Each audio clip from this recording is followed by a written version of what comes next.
Hi, I just kind of wanted to make a post, even though my YouTube channel is pretty new and I don't really have many subscribers or many views or anything. I did want to just be like, hello, I'm still alive, and it's been about, I lost track of time. I think it's been about 2 weeks.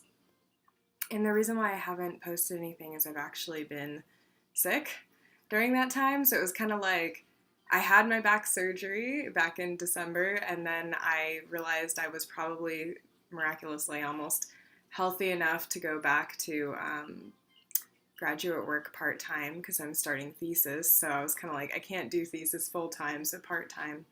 And as soon as I got all of that sorted out, all of a sudden I got sick. Um, it might have happened because I went over and visited some folks for her birthday party, and somebody came home sick that day. And even though that person was staying in the bedroom, people kept coming in and out of the bedroom to check on them, right? Because they're sick and they don't feel good, which is understandable. But unfortunately, I think that's how I got sick, and I'm still having like, it sounds like way better than it did. It's almost like this thing keeps making you like spasm like into coughing. It's like a just ugh, it's mucusy nastiness, and now it's drying up. It's really only bothering me now, I think, in the evening, and then in the morning, which is good because I'm tired of this crud. So that's where I've been, and you would think that, oh hey, she's probably watched a lot of Netflix while she's been sick, or she's watched a lot of Crunchyroll, and I'm like, no, it's actually been bad enough that most of the time I just needed to sleep.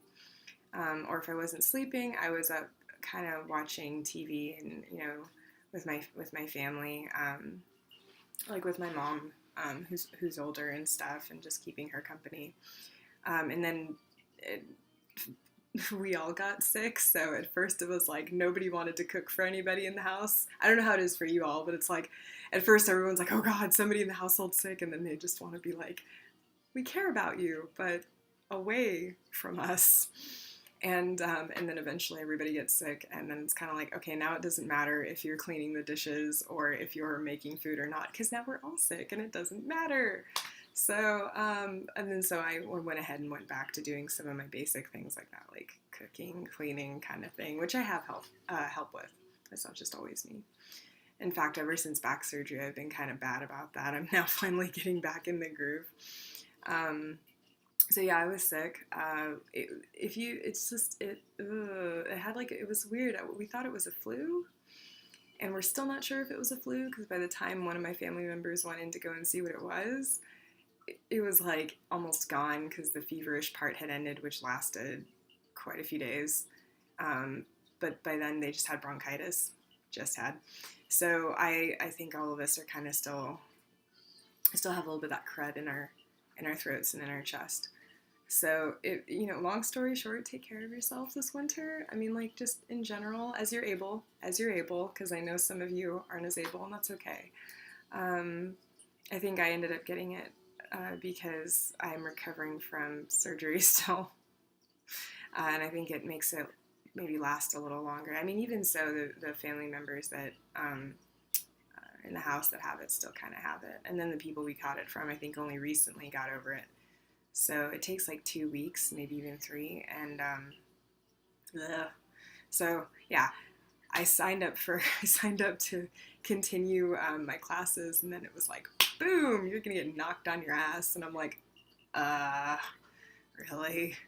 So I only have 30 pages written for a thesis so far, and I know I emailed my professor, and he was like, because at the time it was 26, he's like, 26 isn't, anything to sneeze at, you're doing fine, kind of coded in there. And I'm like, oh okay. And my thesis is in autoethnography, so I never thought I'd end up doing that. Autoethnography is basically like an ethnography, which is like this when you go and study a culture or microculture. Um, Except in this case, the auto part, kind of like with autobiography, you're studying yourself in relation to different microcultures or cultures. And in this case, mine would be complementary and alternative medicine, um, being a scoliosis patient, and then disability justice related stuff.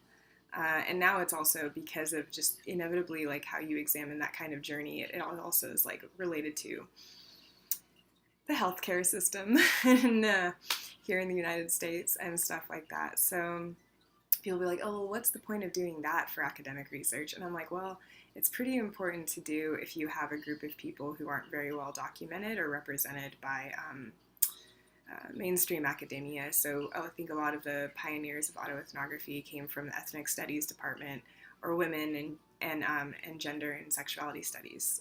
So there's not really anything like disability studies because those are usually dictated by medical students, which is fine. I get it. Thanks for doing the research. Thanks for taking care of us. But it's a little bit nerve-wracking when you don't have a proper chance at giving your voice to that kind of discussion when literally all those things are like, all the able-bodied people are like, let's choose all these things for you. And it's like, no.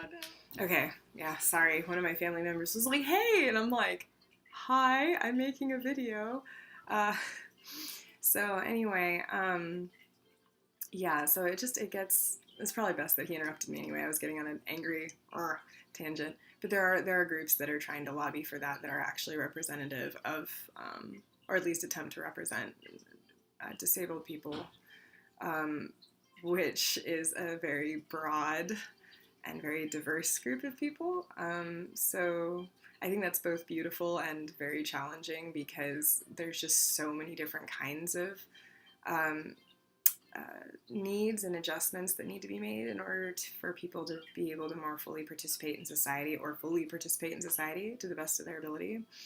And I think that's a discussion that everybody needs to be having. I know a lot of people are like, well, it's such a very first world thing. I'm like, yes it is, but it doesn't change the fact that it's important to go ahead and have that discussion when your society is able to have that discussion, which, in other words, if they have the resources to maybe change things, they probably should, because otherwise people in the society are not really getting to participate. And that's true not just for disabled people, obviously. That's true about people who've just been kind of maligned in general and kind of pushed aside and or forgotten by society. So you probably can kind of guess that I'm a little bit political, but that's only because, honestly, unless you really just kind of don't, either if you're not able to deal with it emotionally, which, like, speaking of disability justice, that is a valid thing. Or unless you're just a very apathetic person where you're like, well, it doesn't personally affect me, so I don't need to give a damn about this shit. But like, yeah, I think everybody everybody has the potential to be a political being just by existing, right? Because we all have different lived experiences. Anyway, that weird academia aside, I really do want to continue to have this channel and post fun things and not always it be like, excuse me coming on here and being like medical stuff or, you know, like Netflix or Crunchyroll or things like that. But yeah, when I was sick, man, I couldn't even focus on like, I had trouble focusing on watching Blue Planet too. Yeah, okay. This stuff was wicked. You were like spending most of your day and nights in coughing fits with fever, and as you can imagine, coughing fits are not good on somebody who recently just got more metal and bone transplanted and then like on top of the metal and then grafted and all that stuff. It's to bind with their spine. So when you're coughing like that, it's really, really not helpful for healing. So I was very tired. But I do want to do more videos about basically whatever I want, to be honest, which is why this channel is called Eclectic Entries, because that's why I named it that. I was like, eclectic. I'm like, it doesn't have to really have any rhyme or reason to it. I wanted to have a channel where I could post whatever the hell I wanted, because originally I kind of feel like the internet was less about branding and more about just doing what you want with it, which can be both good and really bad. So, yeah, I just want to have fun with this. I don't know. So I do want to do more book reviews. I am almost done with a few books, and I probably will be like these are the books, and in the first part be like, this is generally what they're about, and the later part be like, I'm gonna go and have spoilers now, so if you don't want to watch this, don't. And like really more like a discussion about it. But I may just do ones where it used to be like, I don't know if any of you grew up with reading Rainbow, but it was kind of like, hey, this is this book, and this is this author, and this is what the content is, and if you're into this, this, and this, then it might work well for you, next book, kind of thing. So, man, I missed that show when I was little. I used to watch it all the time. So I'm dating myself, but you can kind of tell when I was growing up. So, yeah, early 90s kid, basically. So yeah, I just wanted to say hi and be like, I'm alive. And actually, I've been having to wear my, speaking of the coughs and all that hurting the spine, I've had to wear my brace a little bit more. But that's also because, guess what? It snowed in Vegas a few days ago. And not all over Vegas, and it didn't really stick, but the cold makes your, can make your bones and your joints hurt. As you get older, you'll start to realize this. I hope you don't have to experience it before you're 30, like I did because of my health problems, but yeah, anyway, so the snow and the rain has really made it difficult too, and then if you're coughing, you're spasming a lot, and that can really hurt. So trying to correct that. I have been going to the gym for physical therapy, which is good. So there's good news there. And like I said, I've worked on my thesis, so good news there. And I'm optimistic about this channel and getting to have more fun with it. Eventually, I actually want to like go and video briefly in different parts of Vegas, different things that I think are interesting, and then make like a collage video about it. Because not everybody who comes to Vegas wants to like drink and party all the time, which I know sounds crazy because most people do. And you should if you want to, because we have good times here. But I also think that, you know, there's a lot of places that are neat, like, that are just, if you're a little bit more nerdy, or maybe you're kind of like, I've drank a lot in my life, which, been there. You kind of want to chill more, and I know some places like that tourists might find interesting, that locals might kill me for saying anything about, but we'll see. So anyway, I love all of you. Take care of yourself. Don't get sick like I did if you can help it. If you do, I hope that the people that you have to deal with in your everyday life aren't terrible about it. And just, yeah. Until next time, like I said, the next entry could be books, it could be me taking random videos around Vegas, it could be whatever. That's the whole purpose of this entire channel. It's eclectic entries. Maybe may even be some words about an anime. Who knows? Okay? So take care. I know some of you are totally frozen over with snow right now. And just stay warm if that's the case. If you're in the southern hemisphere and you get all that sun and stuff, just still take care of yourself. And until next time.